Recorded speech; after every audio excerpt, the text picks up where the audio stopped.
love cow parsley, and round about the middle of May, it is one of the great glories, not just of this garden, but of the English countryside. But it is also a bit of a thug. It's become a weed here in the spring garden.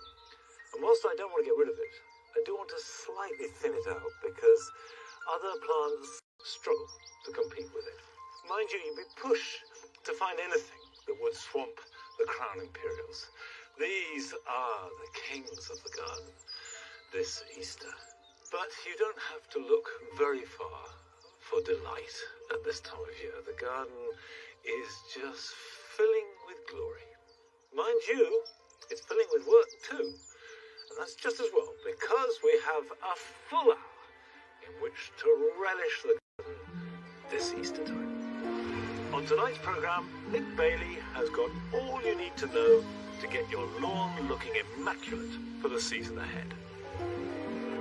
Pay our first visit to Adam Frost's garden, and he's focusing his attentions on creating a large herbaceous border. And Carol Klein visits Waterbury Gardens to learn more about one of her horticultural heroines, Beatrix Havergill.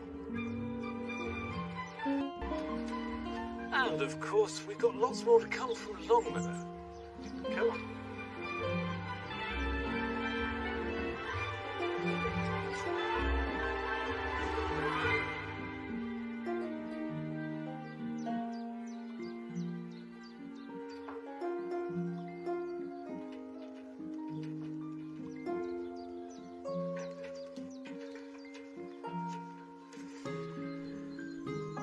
The garden is now fully structured. In order to grow as many different fruits as I can, to create a kind of fruity garden that will be ornamental but really productive, and also to grow makes a kind of fruity hedge. Now I've got the structure for climbing plants. Blackberries, tayberries, loganberries. I can start planting those. In terms of the structure, it wants to be at least 6 foot high.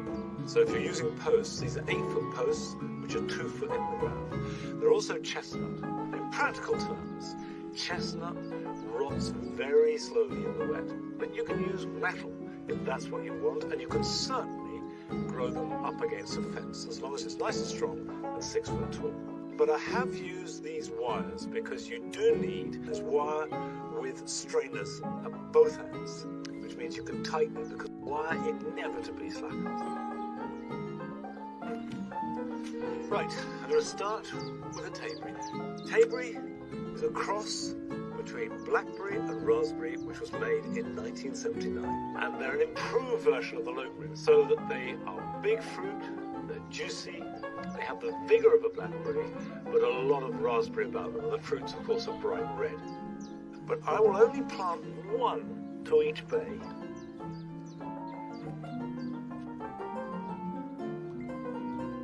About 8 to 10 foot apart is right to let the plant grow vigorously, and that will fill the whole of that bay ready for fruiting. Planting them is easier with my jacket off.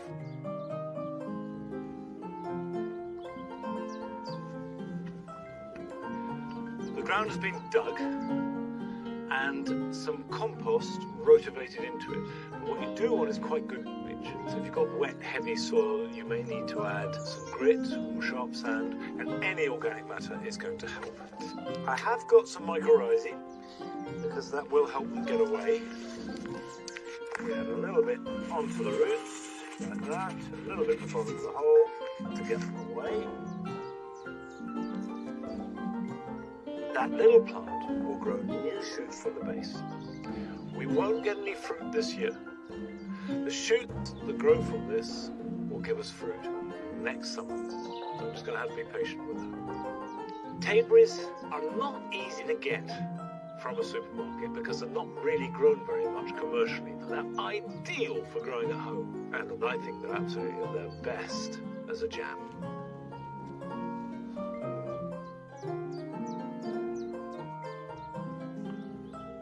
That's tayberries. Let's move on to loganberries.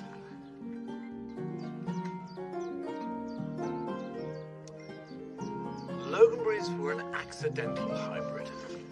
and it was the raspberry and the blackberry that produced the Loganberry, produced in July and August.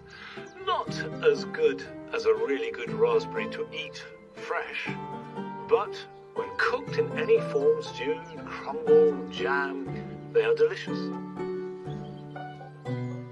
They don't need full sun. You can grow these on an east or even a north fence or wall if you want to. Now this, like the Tayberry, will all be set for a good harvest in 2018.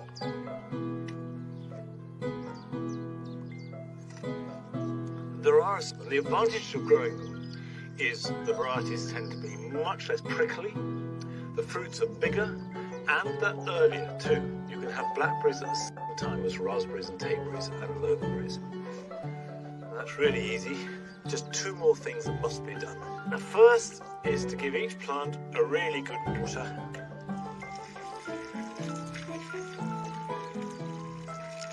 Like that. And then do mulch them.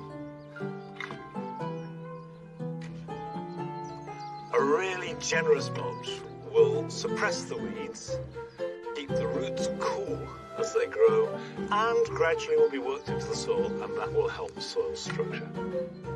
Now this is a project which has taken quite a time to get going and will take a year or more to come to fruition in every sense of the word.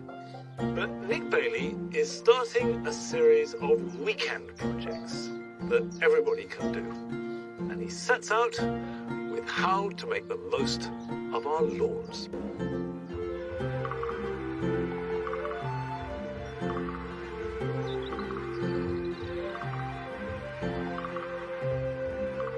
This east-facing garden has got a 20 by 20 metre lawn, but after a winter of neglect, it's starting to look distinctly lacklustre. There are all sorts of problems going on in this turf. There are weeds, there's moss, there's bare patches, there are crumbled edges to the borders. There are all sorts of problems that need sorting out. One of the first things you can do to bring your lawn back to life in the spring is to give it a good trim. Now the turf will potentially have got quite long over the winter time, and if you give it a really short cut at the start of the season, that's going to hamper its chances to rejuvenate and become lush again. So the best thing to do is just lift up the level of the cutting deck a couple of notches.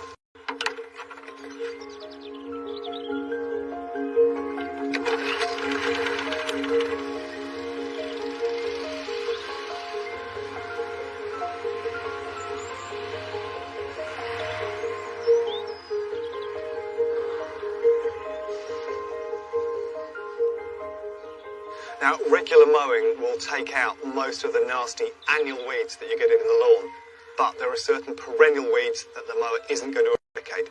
There's two different ways of dealing with them. Some people choose to use a weed killer specifically for the lawn. I would always rather remove them by hand. Now, the key thing with these perennial weeds, such as thistles, plantain and out, if you don't want them to reoccur in the lawn.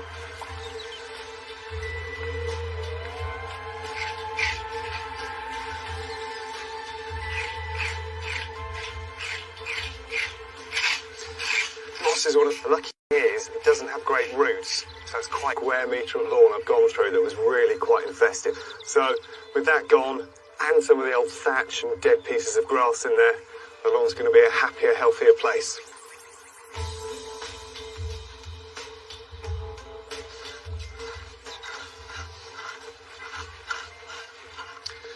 This is a typical sort of problem that you'll find in any garden that's got overhanging trees or shaded areas.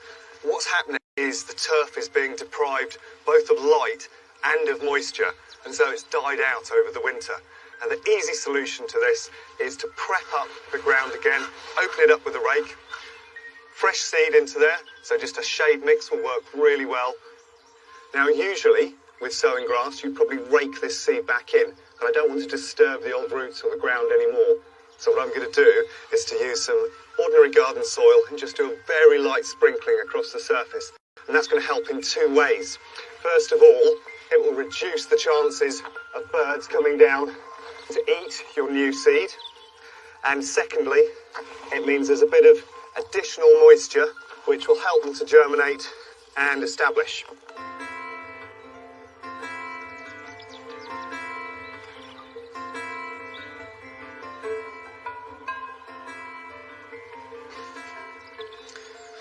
Repairing damage to the edge of a bed like this is notoriously difficult. So there's a tried and tested technique that's virtually guaranteed to work. What I'm doing is cutting out a standard piece of turf, much bigger than the actual piece of damage. And then here's the trick. All you need to do is simply flip the piece of turf round.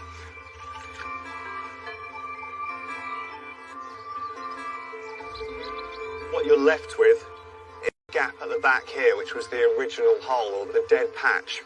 It's a lot easier to contend with when it's back into the lawn. And so you can just scavenge a bit of soil from the bed.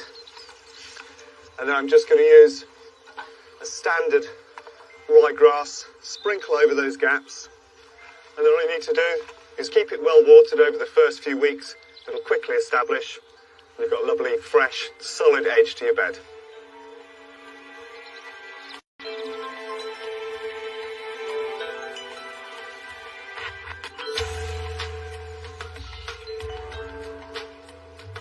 Work in rows across the lawn and gently open it up it means that water, air and nutrients get down to the grass roots, and the whole lawn will appreciate it and grow so much better.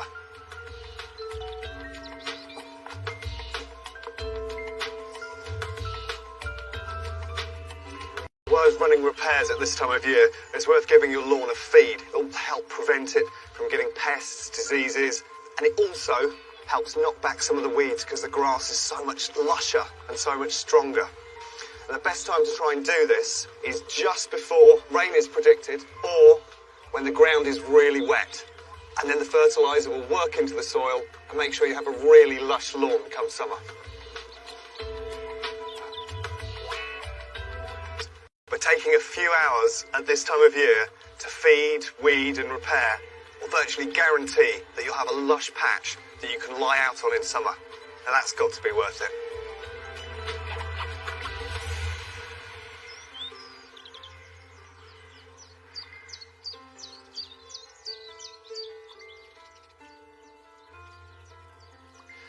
Regular viewers will know that we don't really have a lawn here at Longmeadow. I've either let the grass grow long or cut into it increasingly to make gardens like I have with the fruit garden. And the long grass is looked after in a very particular way because it's ideal for growing spring flowering bulbs in. The bulbs go in and start flowering in February with the first crocus through to now with fritillaries, and in between we have an awful lot of narcissi. They are allowed to die back naturally. Now in the case of crocus that's at least 6 weeks, and essentially we don't cut the grass till July and then we mow it like a lawn. And by the way, this used to be a mown lawn for years. So it's very easy to then have long grass. And I like that mix of long grass, flowers, and then short grass for the second half of summer. And at this time of year, I do get a lot of letters about lawns and the problems that may go with them. And that's matched almost as much by letters about hydrangeas and the problems that may seem to appear with them. However, my guess is that Roger Butler doesn't see any problems with hydrangeas at all because he adores them.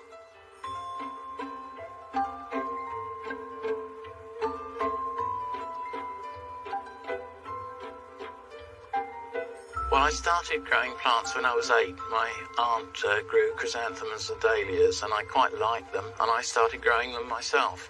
And since then I've moved on to growing trees and then shrubs, and hydrangeas has become a bit of a speciality. The interest in them commercially sort of exploded about 8-10 years ago, and for 5 years we've been expanding our range and growing more and more different types, and I think we've picked a winner. They're not Granny's plants anymore.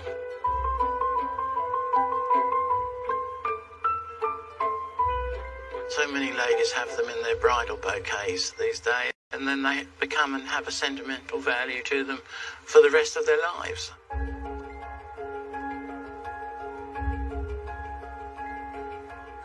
They give such a wide range of colour.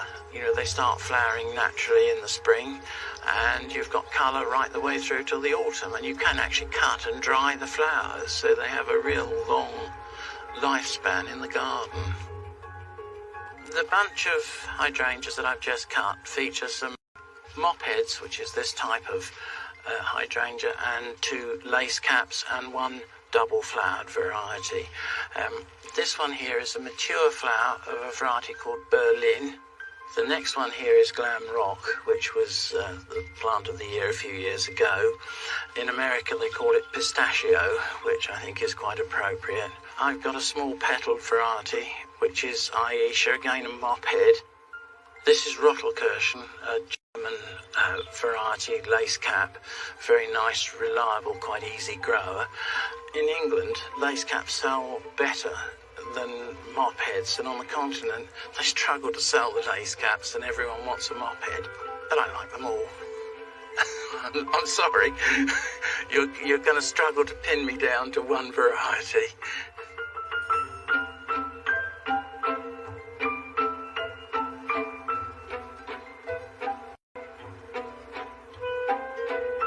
The soil decides the colour of the plant, and these 2 plants here are the same variety, they're Magical Revolution, and the only difference between these 2 plants is the compost that they're grown in. This pink plant has been grown in an alkaline soil, whereas the blue one is grown in it. And of course, if you grow it in a container, it's easy to control the soil pH.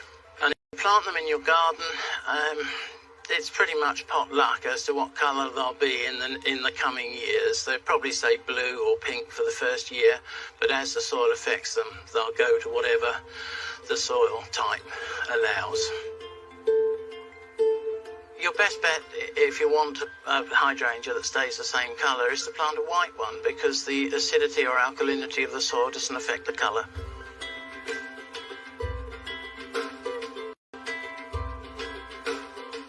The word hydrangea comes from Greek, and it comes from 2 words, one of them for water and the other one for vessel or container. So it's giving you a clue they need quite a lot of water. If you want to grow the very best plants, they need to be in slight shade, in a very organic compost, and they are quite hungry, they need quite a lot of feed. Hydrangeas don't grow very well on very alkaline soils. But if you have got a slightly alkaline soil, sometimes you will find the leaves go yellow, starting at the veins and spreading through the whole leaf. This can be rectified by watering them with liquid seaweed.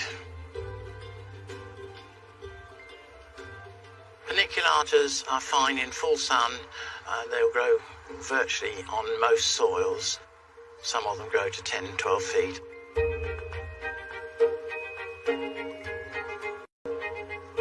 When all the plants are looking nice, I feel very satisfied with what everybody here has achieved. I love my plants, and I grow a lot of plants, other plants on the nursery, because I like them so much. And she's right. She's absolutely right.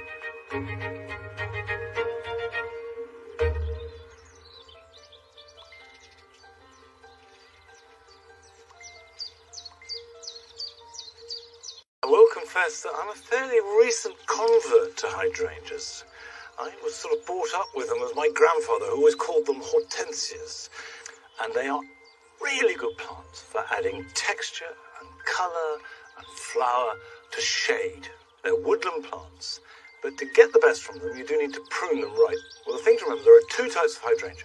There are those that flower on new wood and those that flower on older wood. And the ones that flower on new wood, like this one, which is Hydrangea paniculata, can be pruned really hard, just like a buddleia. And that will encourage new growth and extra big flowers. And the flowers tend to be a little bit more pointy than the more familiar round mophead type, which flower on older wood, and I'll show you how to do those in a minute. But with the new wood, you can really be rough and tough with them. So I'm going to cut this right back to there and there. But you can see it's being pretty radical. And that will cut like that. So I have reduced it to a fraction of its height. That will stimulate new growth, which will have lots of vigour and extra big flowers. The next group, which is much more common, is actually much easier still.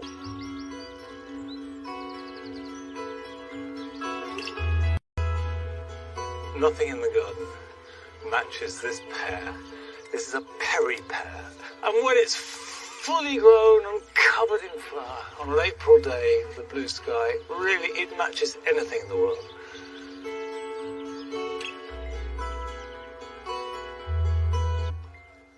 The second kind of hydrangea, both cats and mopeds. I've got a couple here, they're very young plants.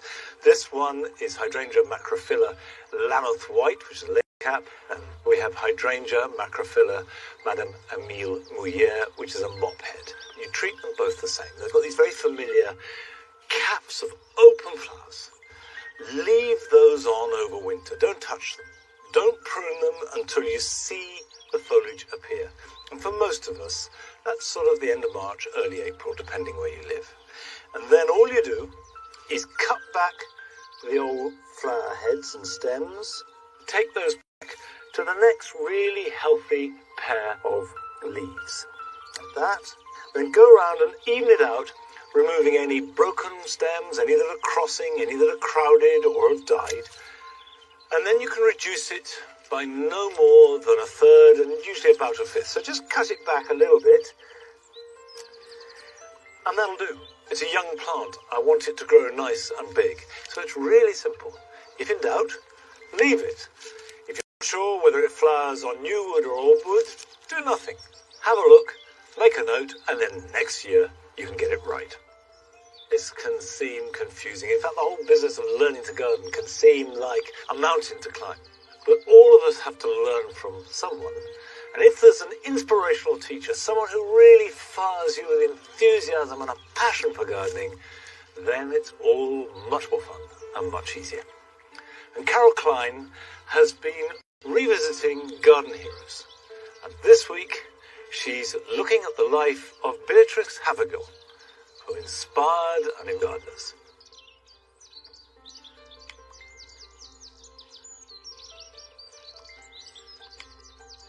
Beatrix Havergal was born in 1901 in Norfolk, daughter of a clergyman.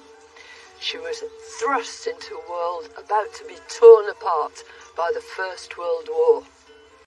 She loved music, but her first passion was horticulture. Not an easy career to pursue for a woman in those days.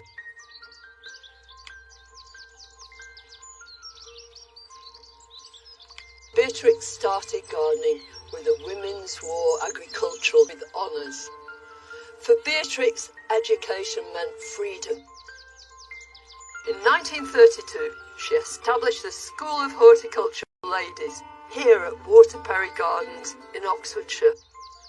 The school was set in 8 acres of landscaped gardens, but Beatrix's mission was to teach women not only the craft of gardening with flowers, shrubs and trees, but also how to cultivate fruit and vegetables and to tend the land. Mary Spiller was one of her students and came back to teach and manage alongside Beatrix. So Mary, you knew Beatrix very well. What was she really like? Oh, she was wonderful, really. Very formidable to look at. Broad shoulders, tall, and quite imposing, and talked the whole time. And I know of one farmer, he said he wanted something like, he said, well, tell her. Oh, I wouldn't dare, he said. But, you know, she was really sweet inside, really quite sentimental, and she would help the students if they, I know there were several occasions when she helped to pay their fees because they couldn't afford it and things like that. And she was always interested in what you were doing. But you had to do it well. Yes. You were expected to achieve. She was a great one for perfection, wasn't she? Absolute perfection. Everything had to be right. Every line had to be straight. Planting an acre of Brussels sprouts in the West Field. Not only were the rows had to be straight, the squares had to be straight. the diagonals had to be straight too. So they're on a complete matrix. Absolutely. But you see, it was sense, because if you were hoeing with a mechanical hoe, if the rows were crooked, you'd cut them off. But it seemed a bit fussy. The herbaceous border that Beatrix created was used as a place to learn by her students. It's still one of the most admired borders in the country. So what kind of tasks were you expected to perform in this long border? There was never a plan to it. It would change each year. So either in the autumn or the spring, she would go through the border with students, and you'd take a section, and each section was a sort of repetition of the one before, but different. You'd have different combinations in them. So you'd go through it doing any lifting, replanting, moving that needed. So it changed a little bit each year. And what about staking? So we staked nearly everything. It was round and weaved them over the top so the plants grew up through them and looked natural. And if there were what she called elbows, that was the bit sticking out that you could see. Right. She'd pull it out and put it on the path. So you know it was badly staked. You've got to go back and do that bit again. Beatrix, or Miss H, as she preferred her students to call her, had three guiding principles. They were order, knowledge, and she wanted to make sure that everybody grew everything in straight lines. And as far as knowledge was concerned, that was all about plants. What they were called, how high they grew, when they flowered, exactly how to look after them.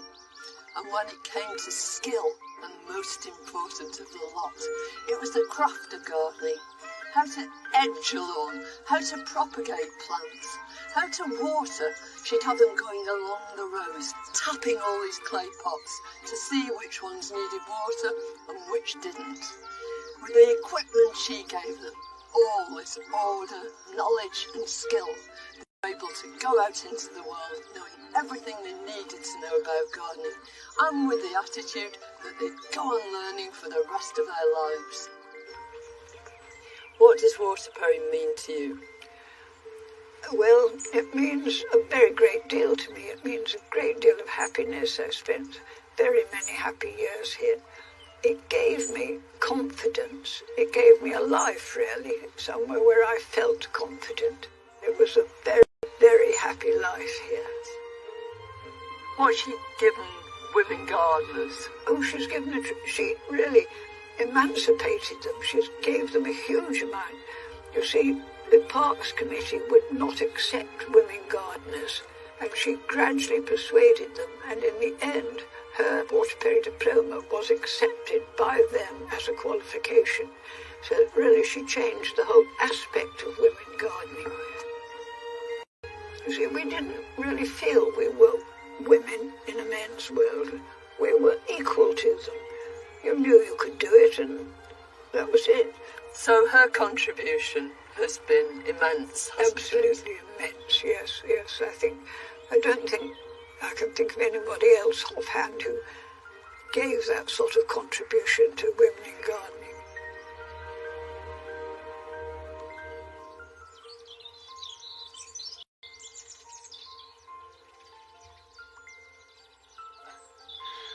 I don't know if Beatrix Hathegor would approve of the Mary Spiller was the first woman presenter of Gardener's World.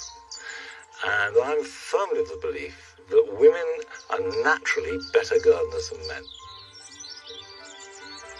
Now, if anybody has inspired you and is your gardening hero, we'd like to hear the story. And you can contact us via Twitter or email, Facebook. You can put pen to paper.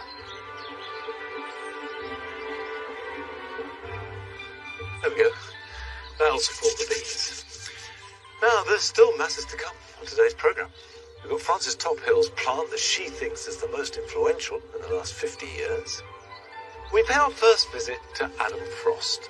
He's, of course, been developing his new garden, and this year he's putting his efforts into a large herbaceous border. And of course, Easter is the time above all else when garden centres open their doors and people flock to them by the millions. And Flo Headlam pays a visit to a garden centre with a difference.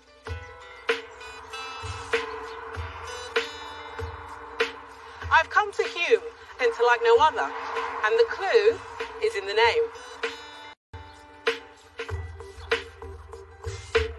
The garden centre is surrounded by raised beds for vegetables, a wildlife pond, and gardens where people can just wander. But what makes it special is that the whole place is tended by volunteers from the community, led by a few staff like Mark Frith. This is a wonderful oasis. I walked through the front gate and I'm like, wow, it's taken my breath away. How did it come about? It started way back in 1998. A small group of local residents wanted a green space to call their own, and they were lucky enough to develop a group of volunteers to come together and take over this small piece of land. And since then, 17 years have passed and we've just expanded and grown so much to nearly 2 acres of land now. We're a not-for-profit organisation.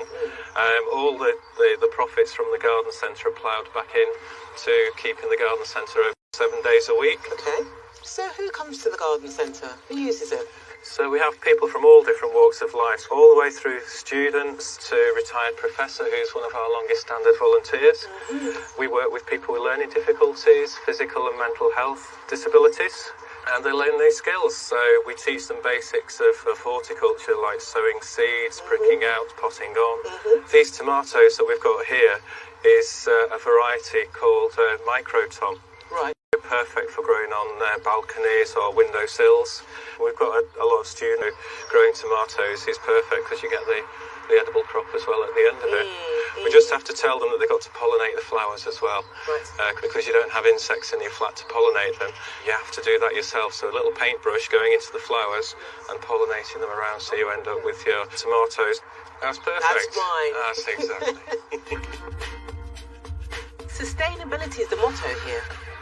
Recycle everything, turning pallets into bird boxes and containers. And when they've decayed, they turn them into compost. This is a place where people can come and wander and sit. But here it gives you an idea of what you can do as low-cost gardening. They've got some anemones here, beautiful spring flowers. Over here, in the recycled sink, we've got some thyme, we've got some forget-me-nots. It's just a place you come and go, oh, do you know what? I could do this on a smaller scale in my garden. Their core ethos is about gardening organically and encouraging wildlife.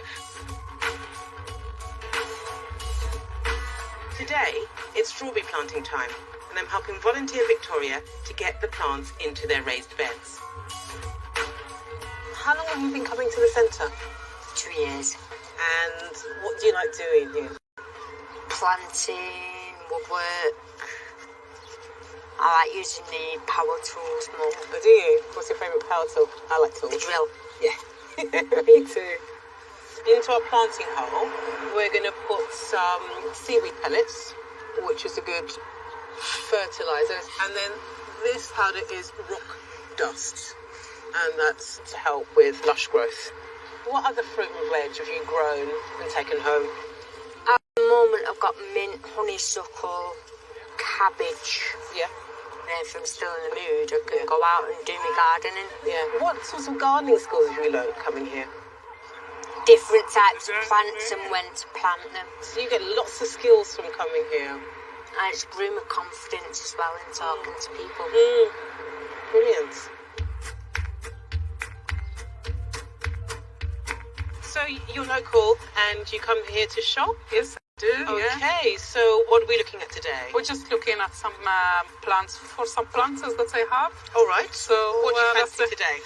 Fancy something like that. Yeah. What do you think? Alpines will work fine, actually. I mean, they like kind of free draining soil, so I put a lot of grit in with the compost. Right. I would take these anemones, they're so beautiful. I would think of anything else? I'm thinking possibly maybe something for height. What do you think? Yes, maybe take two of these. Oh, this, what do they? Aubrietia, beautiful. Those two colours. together Right. would sit really nicely. Well, I appreciate your help. Thank you. What I love about this place is that all this creativity, all this energy comes from the local community. And that sense of this is for us, we put into it, we gain from it, is just right across the board. I've had a wonderful time here today with you and the volunteers. This is a fantastic place. And I brought something for you. I brought some Jamaican thyme. It's from my mum's garden. She gave it to me and I'm bringing something to you. Oh, fantastic. And in Enjoy. the nature of sharing, here's some prunings that we did last wow. year. Oh. Here's a collection for you to take away and share. Brilliant. Thank you so much. You're wow, welcome. that's a lot. Thank Thank you.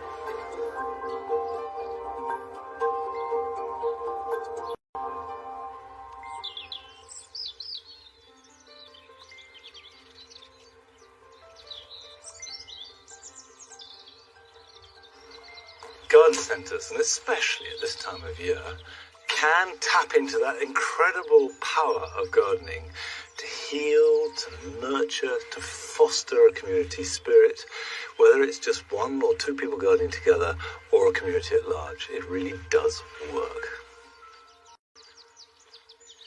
Now, coming into this propagating greenhouse this time of year is dipping into the brain and the heart of the garden. This is where everything is happening. So seeds are germinating, seedlings are coming through and then pricked out and put into plugs and pots and grown on. We've got overwintering plants ready to go outside. And for a few weeks, it just really is all concentrated in here. Mind you, we have to move things on. So, for example, these tomatoes are almost at the point where they're ready to go out. Yeah, tomatoes are our most popular vegetable. Perhaps one of the most significant plants that we do grow in our gardens. You'll have an opinion on that, but this week it's the turn of Frances Tophill to express her opinion on what she thinks is the plant that's had the greatest impact on our gardens over the last 50 years. I would like to champion chilies. It's a great representative of our ever-expanding gardening and culinary repertoire. In the last half-century, travel has not only expanded our horizons, but it's widened the range of food that we love to grow. We've taken the humble chilli to our hearts here in Britain, and who can blame us? With a vast array of colours and varying strengths, they can be huge, they can be tiny, but nonetheless fiery. And they're so easy to in our veg patches in the summer. And you don't even need a garden to grow them, which for me, a gardener with a very small garden, is a great asset. They have stood at the helm, charging into our kitchens, our gardens, and into our hearts. And that's why chilies are my choice for the Golden Jubilee plant. Now, you might agree with Frances that the chili represents the biggest changes in our lifestyle and gardening over the last 50 years, or you might not. That is up. All 10 presenters have made their case, and then we will be giving you a chance to vote. But that will come later on in the year. Chilies take a long time to germinate and grow. However, there are a whole batch of tender vegetables that grow fast, as long as they get enough heat. So if you sow them now, over the next month, grow them on, protect them, and then when they're big enough, plant them out round about June at some stage, depending where you live. The nights will be warm enough for them to grow away quickly, and then you'll get a good harvest. I'm going to grow some climbing beans and also some courgettes. Courgettes can be planted out round about the middle to the end of May. So start them now. First is Gold Rush. Lovely, bright yellow fruits. Quite easy to grow, as long as it has rich soil, plenty of water. If you sow them directly into pots, you don't need to prick them out. You just take them out of the pot, pop it in the ground. Fairly large seeds. What I like to do is sow 2 per pot, put them on their edge, push them in like that, and then I weed out the one that grows least strongly. You'll find that 3 or 4 courgette plants will give you as many courgettes as a family can eat. What I have done is add to the seed mix some sieved garden compost. These are essentially strong, lusty plants that want to grow fast and big.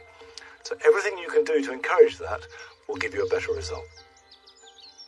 As well as courgettes, I want to sow some climbing beans, which will eventually also be planted out onto the supports that I put up earlier. I'm using root trainers. The advantage is they allow for a deep root. I'm going to put that in there. I have two different varieties.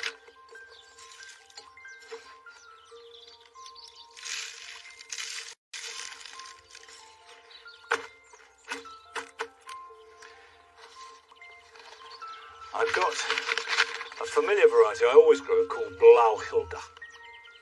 They have these lovely purple pods.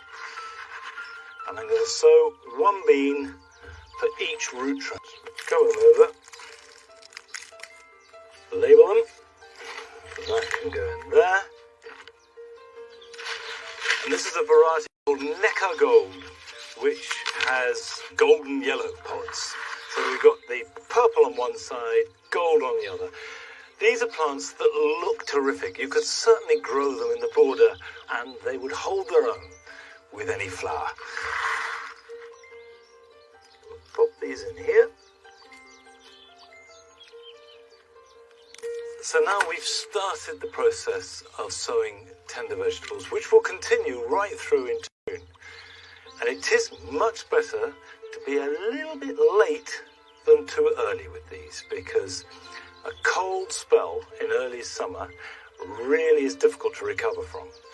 So they'll need water, heat to make them germinate, and then we can gradually encourage them to grow as big and strong as possible before planting them out.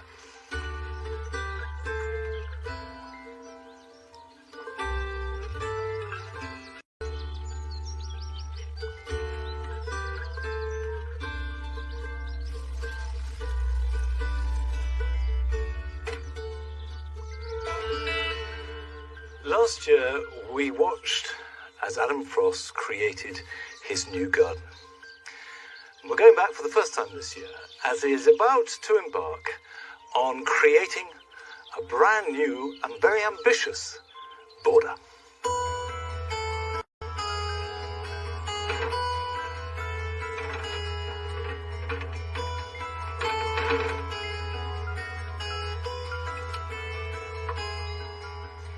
We've been here nearly 12 months, and it's been fantastic. What a 12 months it's been. You might remember the last time you saw me, I was in the barn, it was pouring with rain, and I was drilling these posts, and now they're in. So all I've got to do really, fix this rope, and then I can start thinking about the roses I'm going to plant. Veg garden's done. That's now crying out for veggies. And front garden. Actually, there's a little bit of furniture out there now, that breakfast terrace. We can go out there and enjoy a cup of tea in the morning.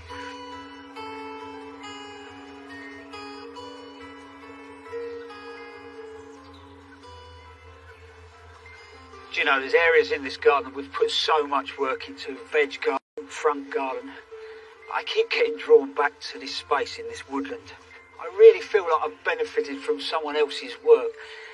All I did was literally cleared out the weeds, and then actually after Christmas, snowdrops appeared, aconites appeared. These beautiful little tulips. I think they're tulip sylvestras. This area is really, really stunning. But this spring, I really want to concentrate on transforming my herbaceous borders to make them just as beautiful.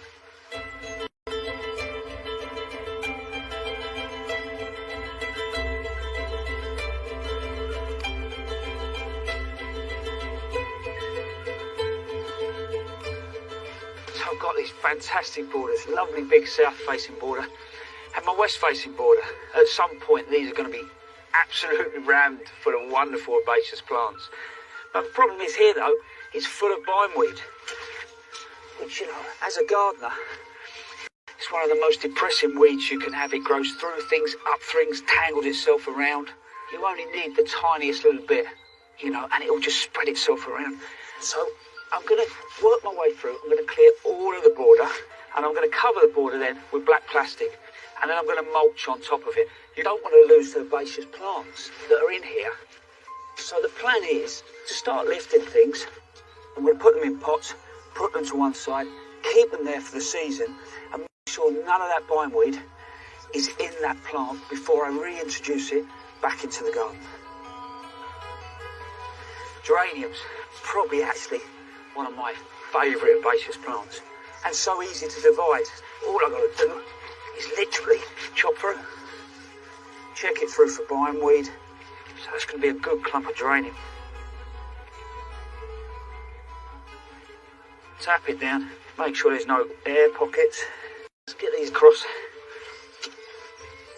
And then what I'm going to do is I'm going to cover the whole area in black plastic. But if you haven't got black plastic, I mean some old carpet, something like that, anything that's just going to stop that light getting to those roots.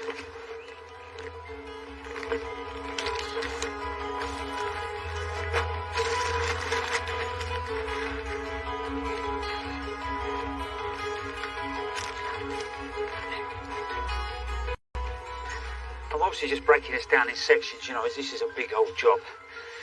But if you've got a small garden, covering up with this plastic is ideal, really. But obviously it's not going to look great. So I've put mulch on, but you could use bark, you could even use gravel, and maybe even arrange, you know, a few pots. Job done.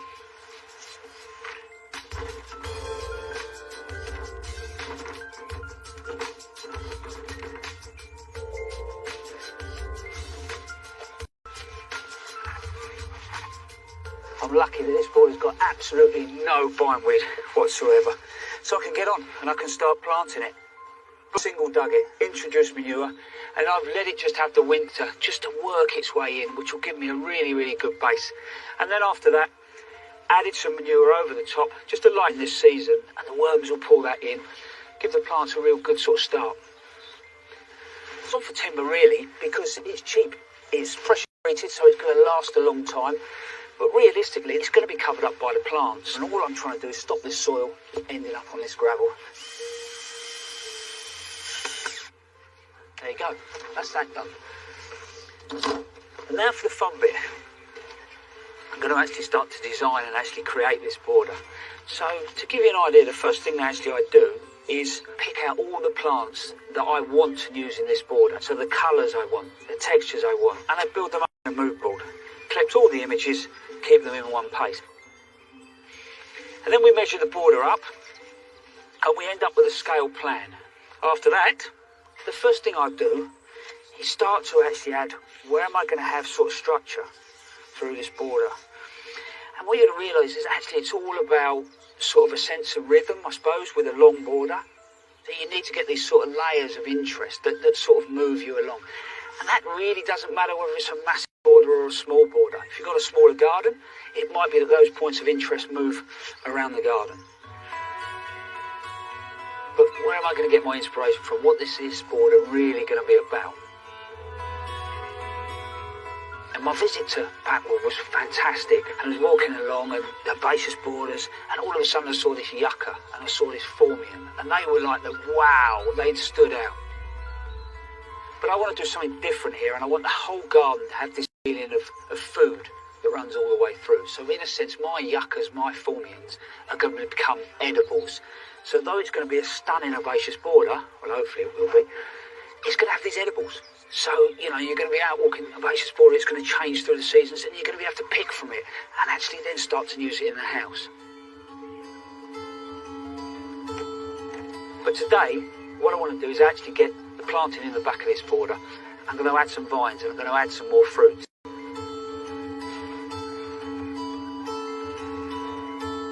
I'm going to add a few of those along there, maybe a couple of apples to go with those pears, and I'll leave a little pathway, so hopefully we'll be able to actually get in here and harvest this back end of the year.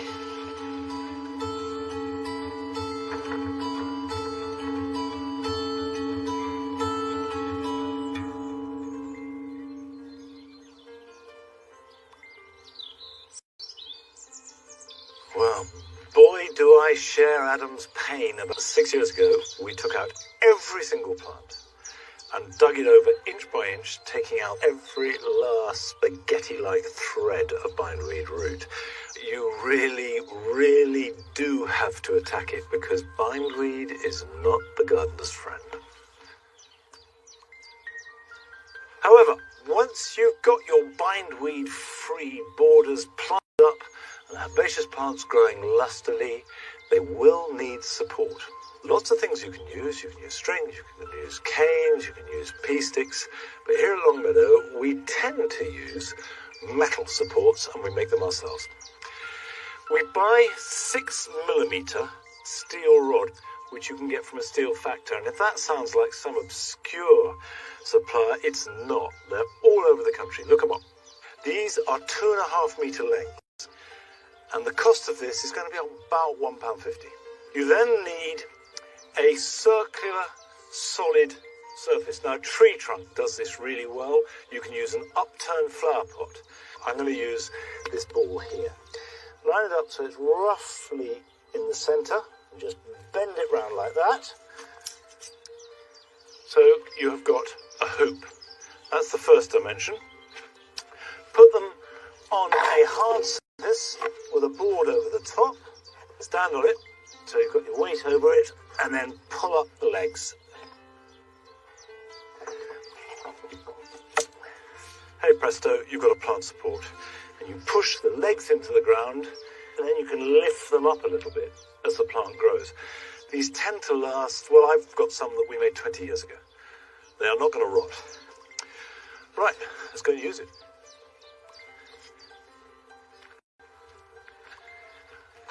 Whatever you're using to support, the key is to hold the plant up, but not to constrain it. It shouldn't look as though you've done anything at all. So with things like this cardoon, which can be pretty floppy, push them into the ground like that, and try and do it so that the plant looks natural. It doesn't want to look corseted or constrained, just gently supported. And the time to support a plant is before it needs it. Now the weather is glorious today here at Longmeadow. It really couldn't be better. But it can turn on a sixpence. And if it does, plants get bashed, however carefully you support them. So let's see what the weather has in store for us gardeners this Easter weekend.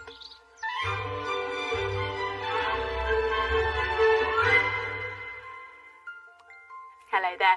If you've got plans to get some jobs done in the garden over the course of the Easter weekend, the weather's looking fantastic colours coming out, of course, this time of year in the gardens. During the next couple of days, things are going to remain pretty cool, certainly compared to last weekend. Temperatures are really taking a dip. There'll be a little bit of rain for some of us, but also the chance of a slight frost developing in the most prone spots overnight, particularly across parts of northern England, Scotland and Northern Ireland. During Saturday, this is Saturday afternoon, lots of dry weather across much of the country. Probably the best day of the weekend if you're planning to get out and mow the lawn, for instance. Temperature only up to around about 14 degrees or so at best, so it will feel quite fresh out there. Chance of a few spots of light rain, a few showers across northern England, possibly for Northern Ireland and for Scotland too, where it will feel quite chilly, particularly towards the north where we've got quite a strong breeze, and there could be a few snow showers on top of the Scottish mountains too. Not a bad end to Saturday though, many of us dry and clear. Overnight, we could well once again see just a touch of slight frost across parts of eastern Scotland, northeast England, perhaps down towards the Midlands too. Towards the northwest, cloud increases and we will see some rain. That rain will move its way somewhere through the central swathe of the country at that, but probably a little bit of useful rain, a few spits and spots down towards the southeast, and temperatures around 9 to 15 degrees. Bye for now.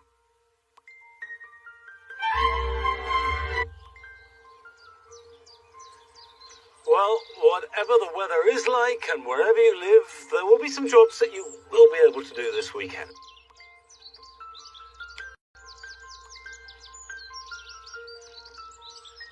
For most of us, daffodils are coming to an end and they're busy forming seed heads. But this takes energy away from the bulb and next year's flowers. So snap off these seed heads. However, leave the stem and the foliage to die back naturally. It can feel as though the weeds are growing faster than anything else in your garden at this time of year. And as well as mulching and hoeing, the best way to cope with them in a border is to hand weed. Get in there on your hands and knees and deal with them individually. As well as getting you up close and personal with your plants, time spent doing this now will save you a lot of trouble later in the summer. The new shoots of dahlias make ideal cutting material. Choose a shoot that's about 4 to 6 inches long. and cut it with a sharp knife as close to the tuber as you can. Split it carefully into a very gritty compost mix. Water it and put it somewhere warm, and don't let it dry out. And it should form roots in a few weeks' time.